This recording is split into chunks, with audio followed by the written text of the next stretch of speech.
Okay students, तो अब हम लोग last part of this chapter जो कि है what are the types of pure substances, इसके बारे में थोड़ा डिस्कस करते हैं। तो देखिए, इस चैप्टर में बेसिकली हम लोगों ने पूरी मिक्सचर्स के बारे में ही जाना। कितने रकम के मिक्सचर्स होते हैं, okay, homogeneous mixtures, heterogeneous mixtures, ये सब हम लोग इस चैप्टर में जाने। अब देखिए, हम आपको ऑलरेडी याद है ना, शुरुआत से ही फर्स्ट चैप्टर से ही बोलते हैं कि यहाँ पे देखिए हर बार ये लोग पार्टिकल मैटर बोल रहे हैं।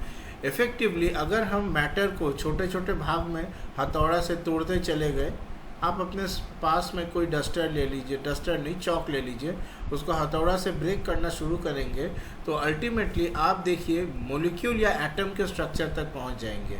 यही है आपका स्मॉलेस्ट एंटिटी ऑफ मैटर। ये जो है ये नॉन लिविंग थिंग है, एटम एंड मॉलिक्यूल। वे जैसे कि स्मॉलेस्ट लिविंग यूनिट क्या होता है, वो होता है सेल, ठीक है, बायोलॉजी में आप पढ़ते हो। तो यहाँ पे हम लोग एटम्स और मॉलिक्यूल्स के बारे में पढ़ते हैं। तो हमने इस चैप्टर में हालांकि बताया नहीं गया है, हमने आपको यहाँ पे एक बेसिक डेफिनेशन वगैरह जो है वो दे दिया है। आपको लिंक में हम और भी अपने वीडियोस का लिंक दे देंगे जहाँ हम एटम मॉलिक्यूल को बहुत बढ़िया तरीक़ा से हमने समझाया है। ओके, चलिए, तो एटम क्या है? ये है smallest unit of an element which may और may not have an independent existence. वो अकेला नहीं भी रह सकता है, उसको किसी के साथ का ज़रूरत है। मतलब ये एक एटम है, ये अकेला शायद नहीं भी रहेगा, इसको साथ का ज़रूरत है। और ये जो साथ है ना, ये बेसिकली साथ को ही बोलते हैं इंटरमोलिक्यूलर एट्रैक्टिव फोर्स।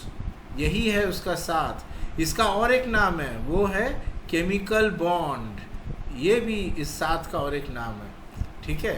तो अक्सर एटम्स जो है साथ में भी रहते हैं, और कुछ एटम्स जो है वो अकेले भी रहते हैं, ठीक है। लेकिन they always take part in a chemical reaction. Okay, chemical reaction मतलब सीधी सी बात है, केमिकल चेंज जहाँ होता है वही है केमिकल रिएक्शन। अच्छा, अब देखिए मॉलिक्यूल क्या है। मॉलिक्यूल है smallest unit of a pure substance which always exist independently. Atom जो है इंडिपेंडेंट रह भी सकता है, नहीं भी रह सकता है, उसको साथ की ज़रूरत है। लेकिन जो मॉलिक्यूल है वो इंडिपेंडेंट रह सकता है। जैसे कि वाटर मॉलिक्यूल H2O, यहाँ देखिए एक हाइड्रोजन एटम और 2 ऑक्सीजन एटम है, ठीक है। ये ऑक्सीजन एटम सर, इनके बीच में एक बॉन्डिंग रहता है। ये देखिए, ये जो है बेसिकली यही है आपका इंटरमोलिकुलर एट्रैक्टिव फोर्स और केमिकल बॉन्ड। अब ये बॉन्ड किस टाइप का, ये आप हायर क्लास में पढ़ोगे, ठीक है। मज़े की बात है, molecule can retain physical and chemical properties of that substance. Examples देखिए, hydrogen molecule consist of 2 hydrogen atom, water molecules consist of 2 hydrogen atom and 1 oxygen atom. Okay, तो ये कॉन्सेप्ट इम्पॉर्टेंट है, इसे आप जान लीजिए। तो इसी के साथ ही अब हम लोग स्टार्ट करते हैं प्योर सब्सटेंस के बारे में। तो इफेक्टिवली देखिए, प्योर सब्सटेंस को या तो हम एलिमेंट या कंपाउंड, इन दोनों के रूप में ही आपका क्लासिफाई कर सकते हैं। अब एलिमेंट का स्मॉलेस्ट यूनिट है आपका एटम, ओके। तो element smallest unit is atom, और कंपाउंड का स्मॉलेस्ट यूनिट क्या है?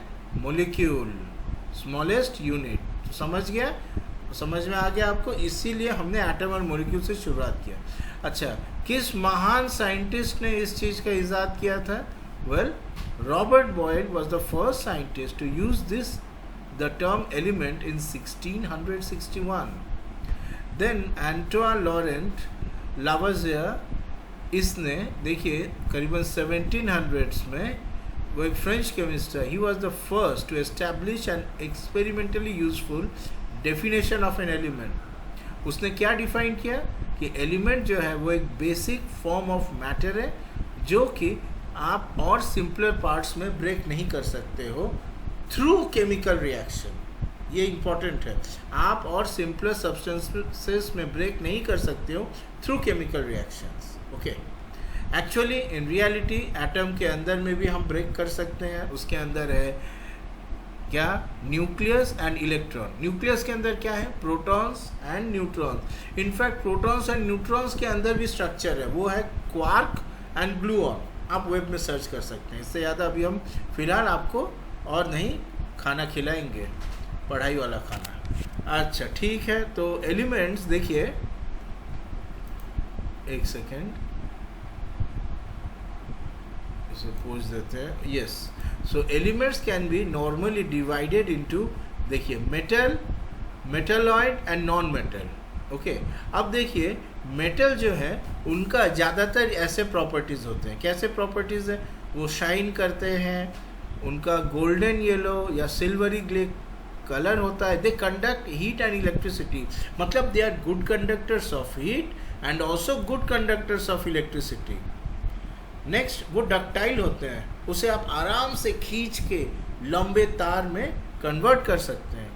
दे आर मेलिएबल, आप उनको हथौड़ा से मार मार के पतला शीट में कन्वर्ट कर सकते हैं, इसको मेलिएबिलिटी बोलते हैं। दे आर सोनोरस, मतलब आप उसमें टंग टंग करके आवाज़ भी पा सकते हैं। आप कोई चम्मच या कोई चीज़ से लेके अगर मारिएगा थैंक यू, तो फिर वहाँ पे आपको आवाज़ भी मिलेगा। इसको बोलते हैं सोनोरस प्रॉपर्टी। अच्छा भाई, एग्जाम्पल देखिए, gold, silver, copper, iron, sodium, potassium, काफ़ी कुछ है। एक चीज़ याद रखिए, mercury is the only metal that is liquid at room temperature. Okay, अब भाई आ गया नॉन मेटल। तो नॉन मेटल क्या होती है भाई? नॉन मेटल जो है वो इनमें से कुछ ही प्रॉपर्टी दिखाता है, जैसे कि वैरायटी ऑफ कलर्स है, लेकिन वो लोग poor conductors of heat and electricity. Again they are non lustrous, चमक वमक तो है ही नहीं, सोनरस भी नहीं है या मेलिएबल भी नहीं है। सोनरस आवाज़ भी नहीं होता है, मेलिएबल आप पीटोगे तो तुरंत ब्रिटल होकर छोटे छोटे टुकड़ों में टूट जाएगा, लेकिन वो पीटने के बाद एक लंबा शीट में कन्वर्ट नहीं होगा। Okay, examples of non metals क्या है? Hydrogen, oxygen, iodine, carbon which is both form, coal and coke, bromine. हाँ, तो जो बोल रहे थे हम, ये हुआ मेटल, ये नॉन मेटल, और बीच में भी कुछ आता है, मतलब ये मेटल एक तरफ, ये नॉन मेटल और एक तरफ। पर कुछ कैटेगरीज ऑफ एलिमेंट ऐसे होते हैं जिनका कि दोनों में से ही प्रॉपर्टी कॉमन होता है, और वो है आपके मेटलॉइड्स, मतलब इनका जो कुछ प्रॉपर्टीज़ है वो इन दोनों से मिलता है, जैसे कि बोरॉन, सिलिकॉन, जर्मेनियम और आर्सेनिक। ये देखिए, जैसा कि हम बता रहे थे, कुछ एलिमेंट्स का इंटरमीडिएट प्रॉपर्टीज़ है और इन्हें हम मेटलॉइड के नाम से जानते हैं। अच्छा, यहाँ पे देखिए आपके टेक्स्ट बुक में कुछ और इन्फॉर्मेशन बताया गया, इसे आप याद रखिए, हम आपको और अपडेटेड इन्फॉर्मेशन देंगे। The number of elements known at present are more than 100। Next, 92 elements are naturally occurring, बाकी मैन मेड या आर्टिफिशियल है, इनको लैब में बनाया जाता है। ये कोई नॉर्मल स्कूल वाला लैब नहीं है, बहुत डिफरेंट टाइप का लैब है। ओके, यहाँ पे यूजिंग न्यूक्लियर रिएक्शंस, हमने आपको ऑलरेडी थोड़ा बहुत बताया था पिछले बार, ऐसे रिएक्शंस जहाँ न्यूक्लियस वगैरह बनते हैं, थ्रू न्यूक्लियर रिएक्शंस बनते हैं ये। Anyway, majority of the elements are solid. Next, 11 element are in gaseous state at room temperature. उसके बाद 2 elements are liquid at room temperature, mercury and bromine. Okay. Next, elements gallium and cesium become liquid at temperature slightly above room temperature. Okay. तो ये कुछ properties हैं। खैर, और भी इनके बारे में ज़रा जानते हैं। ज़रा देखिए, आज आप अगर मॉडर्न पीरियोडिक टेबल देखिएगा, पीरियोडिक टेबल एक ऐसा टेबल है जहाँ पे इन सारे एलिमेंट्स का प्रॉपर्टीज़ जो है दिया रहता है। तो यहाँ आप देखेंगे 118 एलिमेंट्स आर नोन। कितना है नंबर? 118, जिसमें से जैसा हमने बताया 92 नेचुरली ऑकरिंग है और remaining 26 have been artificially created. But from this 118 element crores of compounds are formed, some naturally occurring and some artificial। यही तो मज़ेदार बात है कि बहुत कम ग्रुप है जो कि नेचुरल है और कुछ आर्टिफिशियल है, पर इससे हम करोड़ों करोड़ों कंपाउंड्स बनाते हैं, और यही हम लोग हमारे ज़िंदगी को सुविधावान बनाता है। इसी से हम मेडिसिन भी बनाते हैं, इसी से हम फ़ोन भी बनाते हैं, टेलीविज़न भी बनाते हैं, कार भी बनाते हैं, बहुत कुछ बनाते हैं। ओके, अच्छा चलिए, अब नेक्स्ट जो है प्योर सब्सटेंस, कंपाउंड के बारे में जानते हैं। Compound is basically substance composed of 2 or more elements which are chemically combined with one another in a fixed proportion. याद रखिए डेफिनेशन, 2 or more elements जो कि केमिकली कंबाइंड है एक दूसरे के साथ और एक फिक्स प्रोपोर्शन में है. मतलब मान लीजिए एक एलिमेंट लिया A और एक एलिमेंट लिया B. ऐसा देखा गया कि एलिमेंट A का 3 एटम और एलिमेंट B का 4 एटम एक दूसरे के साथ कंबाइन कर रहे हैं. तो ये कंबाइन करके जो कंपाउंड बनाएंगे उस कंपाउंड के अंदर मोलिक्यूल होगा. वो सिंगल मोलिक्यूल जो होगा, ये तो है कितने सारे एटम्स हो गए आपके, total 3 A atoms 4 B atoms, total 7 atoms हो गए ना. तो ये 7 एटम्स मिलके एक सिंगल मोलिक्यूल बनाएंगे जिनको कि हम ऐसे करके लिखते हैं A3B4. ओके, ये एक सिंगल मोलिक्यूल है. और जिस कंपाउंड में जो कंपाउंड बनेगा उसके अंदर सब यही मोलिक्यूल होंगे. मतलब हर एक मोलिक्यूल होगा A3B4. ऐसा आपका नॉमेनक्लेचर है. इस तरीके से हम मोलिक्यूल्स को नॉमेनक्लेट करते हैं. समझ में आ गया. अब आप बोलेंगे कि भाई चलिए A3 को एक 13 कर देते हैं, A4 को एक 41 कर देते हैं, तो क्या ये फॉर्म करेगा? नहीं फॉर्म करेगा. ऐसा थोड़ी होता है. अब जो चाहे, आप थोड़ी भगवान है जो चाहे आप बदल देंगे और ये फॉर्म कर जाएगा. ऐसा नहीं होता है स्टूडेंट्स. इसीलिए यहाँ बताया गया. क्यों ऐसा नहीं होता? क्योंकि इनके अंदर एक केमिकल बॉन्ड जो है वो एक पर्टिकुलर नंबर से ही फॉर्मेशन होता है. ऐसा नहीं है कि A13 A41 या A2B3 ये फॉर्म करेंगे, A2B3 ऐसा भी नहीं फॉर्म करेगा. वो केमिकल बॉन्डिंग के नेचर के ऊपर डिपेंड करता है कि कौन सा, कितने सारे atom of A bond form करेंगे, कितने सारे एटम ऑफ B के साथ. ठीक है, आ गया समझ में? तो यही बात बताया गया कि फिक्स प्रोपोर्शन में है. यहाँ जैसे प्रोपोर्शन है 3:4, ये 2:3 या 13:41 नहीं हो सकता है. अच्छा, अब आप बोलेंगे कि अच्छा भाई वो दिखने में कैसे होते हैं मोलिक्यूल बहुत रकम के हो सकते हैं. जैसे कि हम यहाँ पे बताएं 3 A एटम है. ठीक है, मान लीजिए ये जो रेड है ये A एटम है. और मान लीजिए B को हम एक दूसरा कलर देखते हैं. मान लीजिए ये है B एटम. तो ऐसा भी फॉर्मेशन हो सकता है इनके बीच में. वो डिपेंड करता है मोलिक्यूल्स के ऊपर, मोलिक्यूल्स कैसे फॉर्मेशन करते हैं. ऐसा भी एक मोलिक्यूल हो सकता है जो एक दिखने में ऐसा होगा, ऐसा भी फॉर्म कर सकता है. या फिर एक दूसरा रकम से भी दिखा जा सकता है, जैसे कि हम अभी आपको दिखाते हैं. वो हो रहा है 1 2 3 4, ये B एटम्स हो गए और A एटम्स जो हैं इनके बीच में आ गए 1 2 3. मतलब ऐसा भी स्ट्रक्चर हो सकता है. ये है लीनियर स्ट्रक्चर. ठीक है, तो ये बहुत सारे फीचर्स हैं जो आप हायर क्लास 11-12 में सीखोगे कि कौन सा स्ट्रक्चर फॉर्म करेगा. This is linear molecule. Okay, क्योंकि ये लाइन के जैसा है, लीनियर मोलिक्यूल. और ये है नॉन लीनियर स्ट्रक्चर, डिफरेंट. ये सब कुछ डिपेंड करेगा इनके बीच में जो बॉन्डिंग है, केमिकल बॉन्डिंग, वो किस टाइप का है, आयनिक, कोवैलेंट वगैरह वगैरह. ठीक है, ये सब आप हायर क्लास में जानोगे. लेकिन आपको ये बात जाननी चाहिए कि ये कैसे केमिकली रिएक्ट करते हैं, दिखने में कैसा होता है. ठीक है, वैसे ही यहाँ पे 3 ही क्यों किए और इसके साथ 3 A 4 के साथ ही क्यों किए, इसका भी आंसर आपको हायर क्लास में मिलेगा. पर फिलहाल जानिए कि ये जो नंबर है ये फिक्स्ड है. ऐसा नहीं है कि ये यहाँ पे जो मैंने आपको बताया आप 103 कर दिए यहाँ पे और यहाँ पे 41 कर दिए तो ये जो बॉन्ड करेंगे, ऐसा बिल्कुल नहीं है. So keep this in mind. Good. Next, let us try to find the difference between element and compound. देखिए, एलिमेंट जो है made up of only one kind of atom, compound is made up of more than one kind of atom. वो तो हम जानते ही हैं. Compound का smallest unit molecule है. एक मोलिक्यूल के अंदर तो 2 डिफरेंट टाइप ऑफ एटम्स हो ही सकते हैं. अपना वाटर मोलिक्यूल याद कर लीजिए, हाइड्रोजन 1 है, ऑक्सीजन 2 है. ठीक है, वही वाला बात. अच्छा, द स्मॉलेस्ट पार्टिकल एलिमेंट, उसके अंदर जो स्मॉलेस्ट पार्टिकल है which retains all of its properties atom.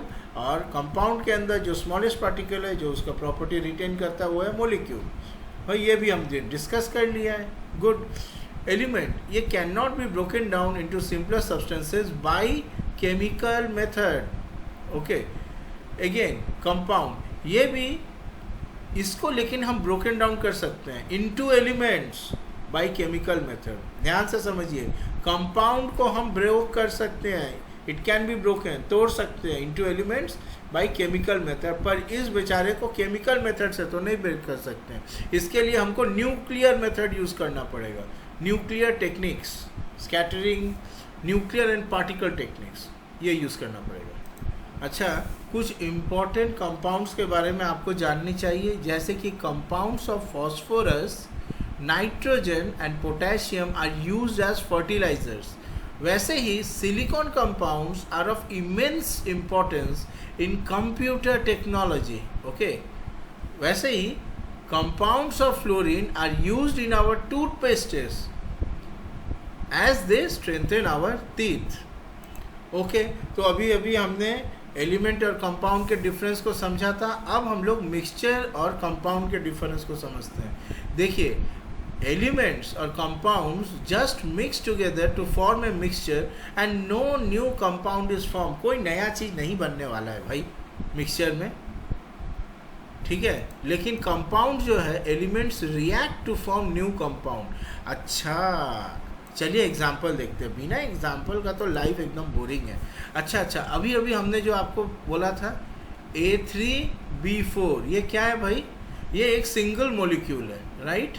Single molecule है। इसका मतलब जो इतने जिस कंपाउंड में बहुत सारे अगर ऐसे मॉलिक्यूल्स रहे एक साथ तो बेसिकली एक कंपाउंड फॉर्म करेगा, ठीक ना, कंपाउंड। अच्छा, अब अगर हम 13 A एटम और उसके साथ में 14 B एटम ले ले और एक साथ कर दे तो क्या फॉर्म करेगा भाई, बताइए? हमने तो आपको बताया है, तो कंपाउंड फॉर्म नहीं करेगा। अरे कंपाउंड फॉर्म नहीं करेगा, लेकिन जो फॉर्म करेगा उसी को हम बोलते हैं मिक्सचर।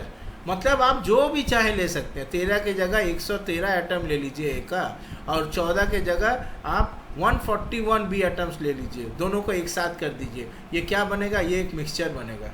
मतलब आप जो चाहे, जैसा चाहे रेशियो में, सीधी सी बात है, X नंबर ऑफ A और Y नंबर ऑफ B दोनों को ऐड करके जो आपका बनेगा वो कोई नया सब्सटेंस नहीं होगा, लेकिन वो जो होगा वही है मिक्सचर। समझ रहे हैं ना? पूरा खिचड़ी कहानी। ओके, यही बात यहाँ देखिए बताया गया, मिक्सचर हैज़ वेरिएबल कॉम्पोजिशन। अरे भाई, लाइन लिखने से होगा, आपको एग्जाम्पल देना पड़ेगा। ये NCERT किताब की सबसे बड़ी दिक्कत है, ये कोई एग्जाम्पल नहीं है। ये देखिए, मैंने जो आपको यहाँ पे एग्जाम्पल दिया, ये सब तो बताना होगा ना स्टूडेंट्स को। नेक्स्ट, यहाँ देखिए, the composition of each new substance is always fixed. हाँ भाई, ये A3B4 में ही फॉर्म करेगा कंपाउंड, बाकी जो चाहे आप ले ले, फॉर्म नहीं करेगा, ठीक है। Next, a mixture shows the properties of constituent substance. मतलब ये करके आप जो मिक्सचर बनाने वाले हैं ना, चाट, अक्सर चाट मसाला को भी मिक्सचर बोलते हैं, हल्दीराम भुजिया को भी मिक्सचर बोलते हैं, चनाचूर को भी मिक्सचर बोलते हैं। वो भी आप सोच लीजिए ऐसे ही टाइप के हैं, बादाम लिया, पापड़ी, गाठिया वगैरह एक साथ मिला दिया, वैसे ही टाइप का कहानी है। क्या तो बात है, जब आप चनाचूर खा रहे हो तो उसके अंदर आपको बादाम का भी टेस्ट मिल रहा है, गाठिया का भी टेस्ट मिल रहा है। तो यहाँ पर ये जो मिक्सचर बनेगा 113 A एटम और 141 B एटम से, उस मिक्सचर का प्रॉपर्टीज बोथ A और B से मिलेगा। लेकिन ये जो A3B4 है, ये जो मॉलिक्यूल है, इसका प्रॉपर्टी आपका A से नहीं मिलेगा और फिर B से भी नहीं मिलेगा। यही तो है खासियत कंपाउंड का। क्यों? क्योंकि A3B4 is an entirely new substance जिसका कि डिफरेंट प्रॉपर्टीज होता है। प्यारे स्टूडेंट्स, इन बातों को आप ध्यान में रखें, क्योंकि अक्सर ये महान किताबों में केवल लिखा पड़ी रहता है, एग्जाम्पल्स नहीं रहता। Okay, the constituents can be separated Fairlie easily by physical method. हाँ भाई, मिक्सचर है, इसे हम फिजिकल मेथड से तो सेपरेट कर ही सकते हैं, लेकिन कंपाउंड का क्या होगा? एक्चुअली इसको भी हम सेपरेट कर सकते हैं, पर कोई फिजिकल मेथड यहाँ काम नहीं करेगा। यहाँ पे या तो केमिकल या इलेक्ट्रोकेमिकल रिएक्शंस के माध्यम से हमको सेपरेट करना पड़ेगा, ठीक है। बस इससे ज़्यादा हम आपको और नहीं बोलेंगे।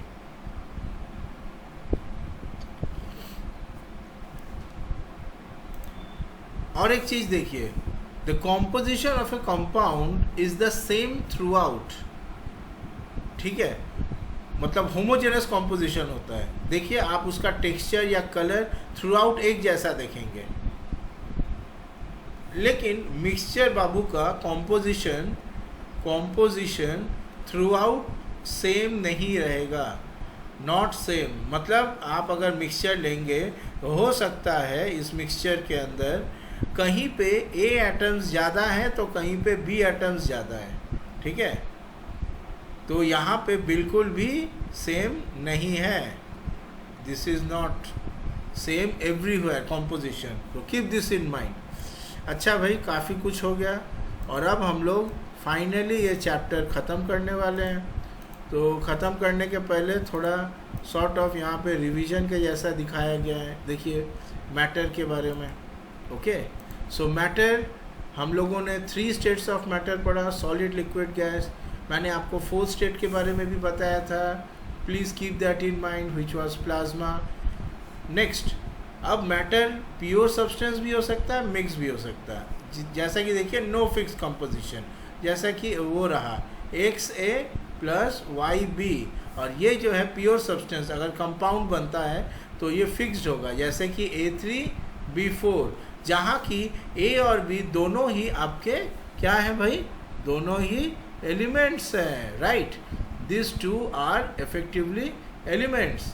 ये एक सिंगल A एटम है, ये एक सिंगल B एटम है, और ये एक सिंगल A3B4 मोलिक्यूल है, राइट।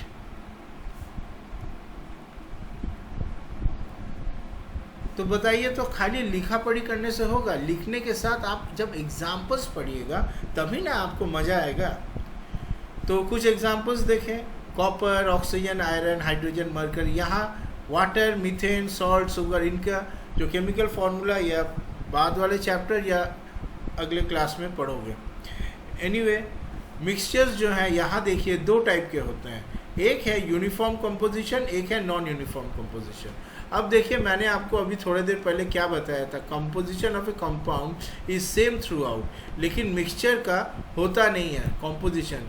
एक्चुअली मिक्सचर में भी 2 टाइप के मिक्सचर होते हैं, एक होमोजेनस होते हैं, मैं इसको लिख देता हूँ। ये जो मैंने आपको बताया था composition is not same through out, ये है आपका हेट्रोजेनस मिक्सचर, जिनके साथ ऐसा होता है हेट्रोजेनस। और कुछ कंपाउंड्स होते हैं जिनका एक जैसा ही होता है, होमोजेनस। कौन से हैं भाई बताइए, आपने पढ़ा है उनके बारे में, है ना।